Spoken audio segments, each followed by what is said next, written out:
I returned my dad's Amazon package for him. Now, the FBI is calling me a person of interest. It all started so simply. My dad, a retired accountant who spends his days gardening and complaining about the weather, asked me for a favor. He had ordered some fancy new bird feeder from Amazon but decided it was too complicated. He printed the return label and put the thing back in its original box. He just needed me to drop it at the shipping center on my way to work. It was a normal Tuesday morning. The box was light. The label was prepaid. I didn't think twice. I scanned the code, got the receipt, and forgot all about it. A week later, I noticed the car, a plain black sedan parked across the street from my apartment building. It was the kind of car that tries hard to be unnoticeable, which of course makes it the only thing you can see. It was there for 2 days straight. I mentioned it to my dad on our weekly call. He just laughed it off. He told me I was watching too many movies and that it was probably just a neighbor's visitor. But his laugh sounded a little tight, a little forced. The next odd thing was a phone call. It came from a blocked number. When I answered, there was just silence.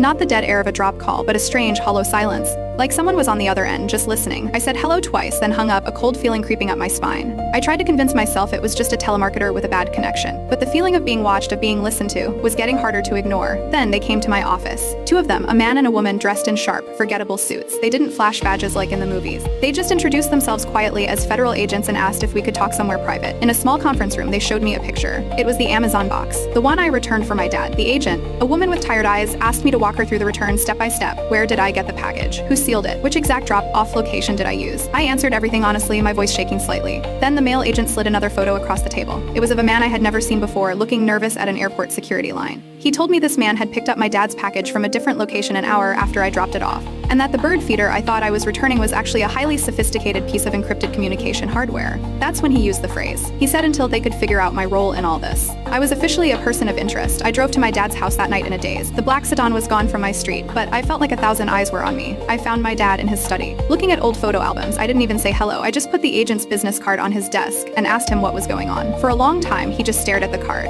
He looked older than I had ever seen him. He finally confessed. He told me his life as an accountant wasn't the whole story. Before I was born, he worked as a consultant for some very powerful people who operated in the gray areas of international finance. He thought he had left that world behind 30 years ago, but they found him. They told him they needed one last favor, a simple handoff. They sent him the device, and he was supposed to pass it to a contact. But he got scared. He panicked. He thought using me, his painfully ordinary daughter, would be the perfect cover. No one would ever suspect me. He never imagined they were already being watched. He was trying to protect himself, but he ended up making me the target. As he was finishing his story, we saw the headlights sweep across the living room window. The agents were here. My dad stood up, walked to the door, and met them on the porch. Through the window, I watched him talk. He didn't argue or resist. He just nodded, his shoulders slumped in defeat. He was taking full responsibility, explaining that I knew nothing. One of the agents looked over at me, her expression unreadable. Before leading my dad to their car, I stood there, frozen, long after the red taillights disappeared down the street. The man who taught me how to ride a bike, the man who I thought spent his days worrying about squirrels, was a stranger, and his secret life had just blown mine to pieces. A longer just her roommate. I was the sole keeper of the fact that she was alive.